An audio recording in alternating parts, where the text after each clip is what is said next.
Tahun ajaran baru sudah dimulai. Para siswa dan orang tua antusias menjalani tahun ajaran baru. Namun ada beberapa kejadian yang tak diharapkan terjadi, yang kemudian ramai diperbincangkan di media sosial. Selain itu, masih ada beberapa peristiwa lain yang juga menjadi perhatian publik terkait dengan kegiatan sekolah, terutama di kalangan netizen. Seperti apa seluruh kejadiannya? Berikut kami rangkum dalam segmen On The Spot on Viral, kejadian viral di sekolah.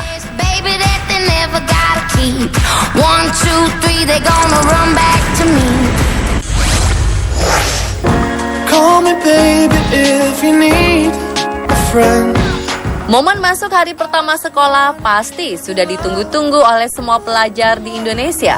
Apalagi kalau pindah ke sekolah baru karena naik tingkat. Sayangnya hal ini tidak berlaku bagi Bayu, seorang siswa baru di SMPN 12 Malang. Di hari pertama masuk sekolah, Bayu sudah dikeluarkan dari sekolahnya. Wah, kenapa ya? Sial bagi Bayu karena tidak ada bangku untuknya. Kisah Bayu ini menjadi viral setelah videonya diunggah di media sosial Facebook. Dalam video, Bayu mengaku bahwa ada seseorang yang menemuinya dan mengatakan bahwa sekolah sudah penuh dan tersisa untuknya. Kerja apa, sayang?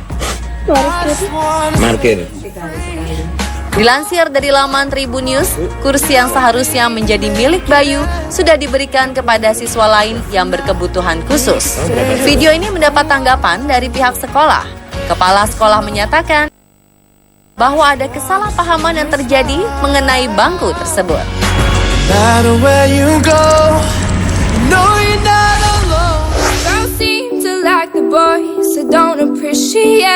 Nasib sial juga dialami oleh Vincero, siswa SDN 016 Proklamasi, Samarinda, Kalimantan Timur.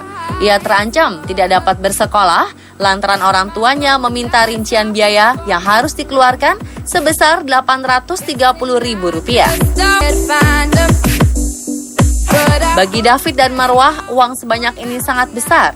Bahkan mereka harus berutang untuk membayar uang tersebut.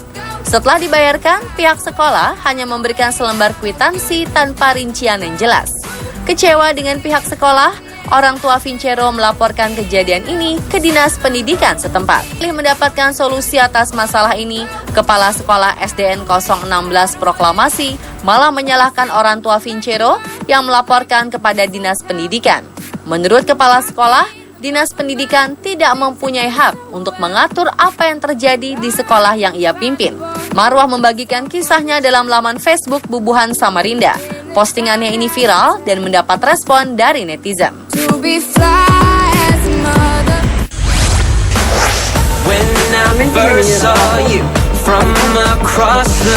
Kejadian viral di sekolah selanjutnya datang dari Filipina. Di Facebook pribadinya, seorang guru membagikan kisah bagaimana salah satu anak didiknya, Joshua, yang hanya makan nasi dengan junk food atau snack mengandung MSG, kal makan siangnya. Saat ditanya oleh gurunya mengapa ia memilih snack ber-MSG sebagai lauk pendamping nasi, Joshua hanya menjawab singkat, "Saya tidak mempunyai uang lebih untuk membeli makanan. Sering saya makan di sekolah maupun di rumah." Dengar jawaban muridnya, Konil, sang guru merasa sedih dan terpukul. Pasalnya begitu banyak orang di luar sana yang membuang-buang makanannya, sedangkan Joshua tidak mempunyai pilihan lauk lainnya untuk makan sehari-hari.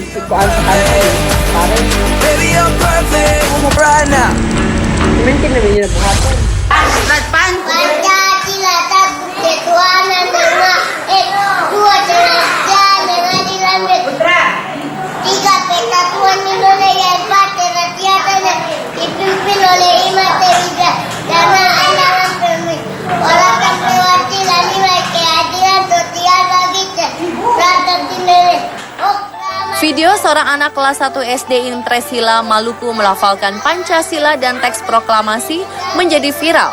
Ia mengucapkan butir-butir Pancasila dan teks proklamasi begitu lantang tanpa terbata-bata.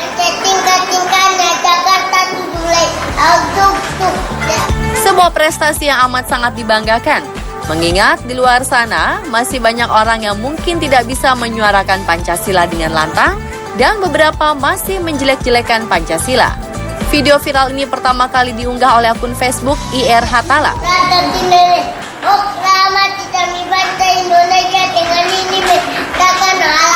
sudah ditonton lebih dari 70.000 orang dan sudah dibagikan ulang sebanyak 2.000 kali. Beberapa netizen berseloroh bahwa anak inilah lebih pantas menjadi duta Pancasila. Bagaimana menurut Anda? Apakah Anda setuju? Ada nama partai Indonesia, itu bukan muat. Merdeka, merdeka, merdeka, merdeka.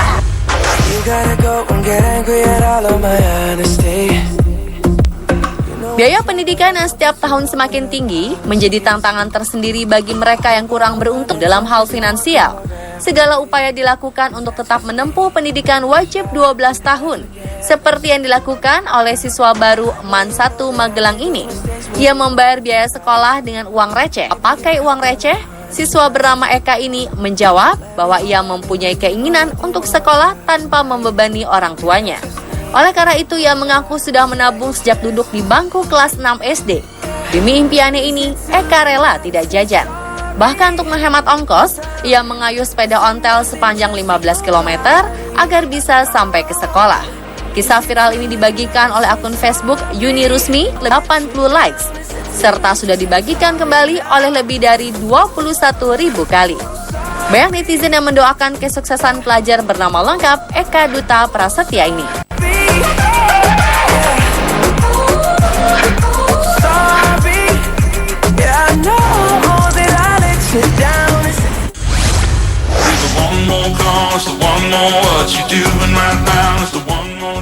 Kepala sekolah di SD Mutiara Persada Bantul, Yogyakarta memiliki cara unik untuk memotivasi orang tua murid sekolahnya. Melalui surat cintanya, kepala sekolah ingin menyampaikan kepada para orang tua siswa kelas 6 agar tetap mendukung sang anak apapun hasil ujiannya nanti. Dia juga menyarankan kepada orang tua untuk berhenti berpikir pada pekerjaan tertentu saja bagi sang anak.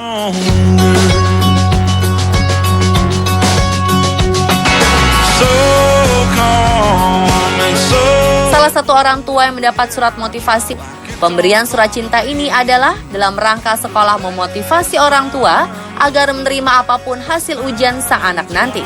Sampai saat ini, unggahan dari akun Twitter @yanski sudah di-retweet sampai lebih dari 9.000 kali.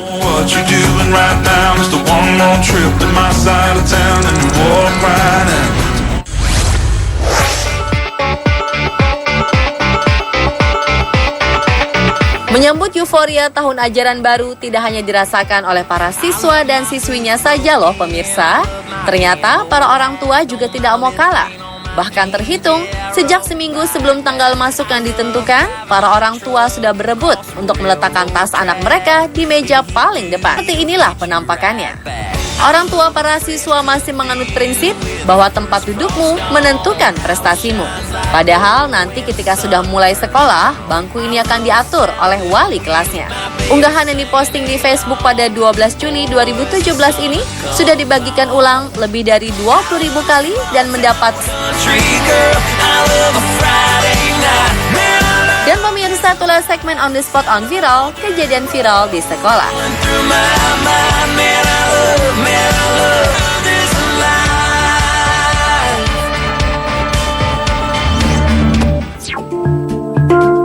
Tim On The Spot kembali dibuat tercengang dengan tradisi adat suku Bajo yang ada di Torosiaje, Gorontalo.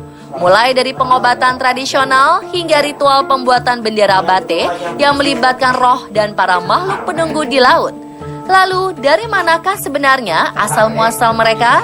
Saksikan kelanjutan penelusuran asal-muasal suku Bajo di Torosiaje, Gorontalo bagian ketiga sesaat lagi.